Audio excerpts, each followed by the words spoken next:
Right. has done a number of short sales and has experience. Right. So let's say it's somebody that works here at South Bay Brokers with you. Okay, so then the two of you would split the commission. There would be, really no issue there. If you're going to use someone that's licensed but is not licensed under South Bay Brokers, then the thing you want to make sure is if you're going to be sharing a commission with them, their commission needs to go through their broker, not just to them directly, because otherwise you'd have that problem of the compensating someone for licensee activity. So then it's a shared listing with another office. Yeah. But using an attorney to do this type of thing would be financially prohibitive, wouldn't it? I would be skeptical of attorneys offering this because, the attorney time's generally too valuable for the actual, hours that need to go into doing this. So when you hear of attorneys offering it, sometimes, there's some kind of a mill being operated, and I would really stay away from that. That would turn out to be a huge problem with the loan modification industry. So attorney should be used as an advisory type of thing rather than working on a loan modification or a short sale. Right.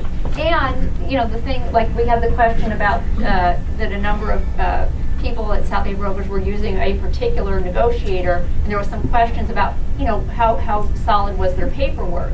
Well, maybe taking an exemplar of that paperwork to an attorney, having them go through it, and get a determination and opinion. Is this okay? Is everything being adequately disclosed or not? And again, let me just point out too, that's not just a typical real estate attorney question. I mean, you want someone who does have a background in mortgage loan matters. That you really do need someone that understands the paperwork that's involved in a mortgage. Yeah. So if the issue, I'm trying to clarify, is the issue really about compensation to the negotiator? Yeah. And if the compensation is coming directly out of the listing agent's commission, and in some cases, in a lot of cases, what we're finding is that the negotiator's fee is being paid by the listing and the selling agents, purely right out of their commission. Right. And the listing is being put up as 3% to the selling agents, so it's a 6% split. And at the end of the day, the listing and selling agents are getting their 2.5, each kicking in 0.5%. The buyer nor the seller are paying anything towards that. That's really the safest road, is it not? Well, right, because the lender is going to approve a certain commission. Right. So all these contrivances that people are engaging in order to pay above and beyond that to cover the cost, they don't want to touch their own commission. They want to keep that, at what it's set at. But they do want the third-party negotiator, because the third-party negotiator just maybe is going to do some work that they won't have to be bothered with and stuff. But what we're seeing more and more is that the commission is being set above what this area's standard rate currently is. Mm-hmm. Well, 6 versus 5%. I mean, it's more often than that's the case. And that 1% tends to be the standard rate going to the negotiator. The buyers kicking into that are nor is the seller. So my question is, in that arrangement, as you go into a short sale, there's not a lot of red flags there, right? Well, it all goes back to what has the lender approved for commission. Right, which ultimately is the last thing that happens when the short sale is approved. It comes back with, here's your approval, here's how the money's going to be dispersed, the commissions, and all of that is there. Mm-hmm. That, right? Well, but I'll just go back to the crux of this is what has the lender approved, what's the lender aware of, Right. in terms of what the commission is. And so anything that tries to increase the monies paid beyond, let's just say we're using 6%. Anything that's done in the transaction to try to hide, shield, or call it something else, that actually an amount that above and beyond that is being paid, that's going to be a problem. Okay, and I have one follow-up. You've answered that question. What if you have an individual who's an attorney who's a family friend of the seller, who's not being compensated, to help, and act as the go-between? I mean, if there's no compensation going on here, Yeah. and it's all, the lenders, everything goes by the lender's approval, really it comes down to money that's exchanging hands outside of what the bank has approved, right? Right. And so that this attorney's not going to be compensated Right. at all. They Right. just are doing this because they're Family friends. a great Goodness of their heart. person. Family friend. Right. You know, I mean, as long as the seller, you know, wants that person. Doesn't make sense having a lawyer do something. Oh, never mind. Oh, you never know. But yeah, I mean, that's not going to, the lender's not going to care about that. Because the lenders, the bottom line for the lender is they want every penny they can get out of that property.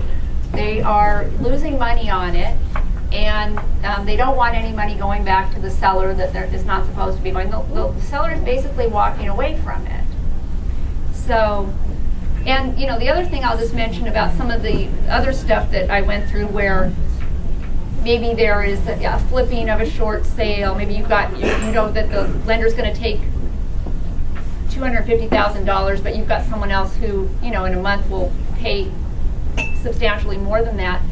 The problem with that is if you're the listing agent and you're aware of these things, for example, you have an obligation to that seller to be getting that, putting them in the best possible position with their short sale, because a lot of this stuff's going to come back to at them again. And you know, if there's some allegation later on that you were involved in a transaction where they didn't optimize the sales price when they, you know, when they were the actual seller, I mean, that's going to be a problem for you. I have a question. Lately, I've been seeing in the MLS where it states, mostly in the agent remarks, that buyer is to pay like $1,500 or something like that short sale fee. Is that proper? I think the comment or the consensus of you know, real estate attorneys who work in this area and the DRE is, I mean, we just don't like that scenario. There's a lot of problems there. And for example, what if someone wants to make an offer anyway? What if they don't want to pay for a third-party negotiator, but they want to make an offer? Is that listing agent going to say, oh, I'm not presenting that offer because you see what I have in the MLS? I mean, you're not really representing the best interests of your client if you don't present the offer anyway. If an agent represents a buyer in that situation, what should the buyer's agent do?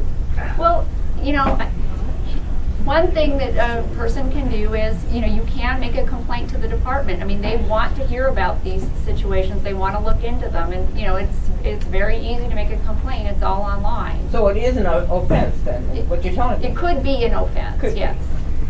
So, I mean, there's a lot of factors, right. Because a buyer's agent could discuss it with the listing agent and say, why? Right, are you refusing to present my offer? Yeah. Okay. So in her scenario, you'd go ahead and write up the offer without the extra compensation Right. in it, Right. present it, then when they refuse to Right. present it, say, you leave me no choice, I'm Right. gonna have to report this. Right. So, And by present, you mean you have to present it to the seller. The seller can choose to present it to the lender at their own, you know, risk. well, I mean, actually, the listing agent is supposed to let the lender know what's going on. So, you know, If they can find, if Yeah. the lender will take their call. right. That's an important aspect. Okay, any Okay. other penetrating questions? Okay, John, let's wrap You it up mentioned here. early on that there could be possibly some fraud involved with an LLC being used as a buyer in a short case. Could you give me an example of that? And then second question, real quick, is can a short pay lender make it as a requirement that they will only consider buyers up front from that are private parties or foundations versus investors? Can they do that? Now, I'm not sure about that second question. I'm not sure why they would take that position, frankly. They do. I believe FHA is doing that. So, The LLC.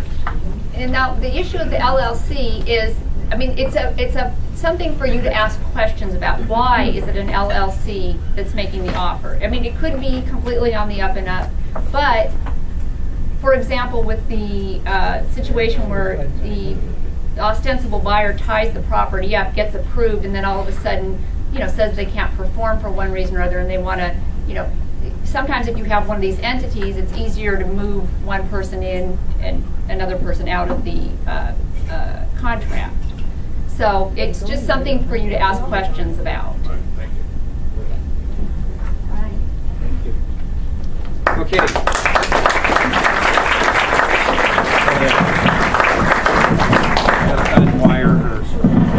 Yeah, I just want to comment, that was a cheap shot I took. You know, Mary does have a very big heart. She's done a lot of great things. But, you know, lawyers are just an easy target. Her daughter did she just graduate from Stanford Law School? Yeah. Oh yeah. Oh yeah. Thanks for bringing that up. It gets worse. But anyway, Mary's a great person to know. Just to bring up to Mary, the South Bay Association just sent out an email this morning offering a 2-day negotiator course. So maybe it's coming out. Yeah. So it might be Interesting. Okay. Interesting. Well, Mary's on the other end of it. She's not on the seminar deal. She's on the defending realtors who have gone to the seminar courses and have stepped in it. So I suggest you call her, invest a few $100 or something, and get her take on your fact situation before you plunge ahead. Okay?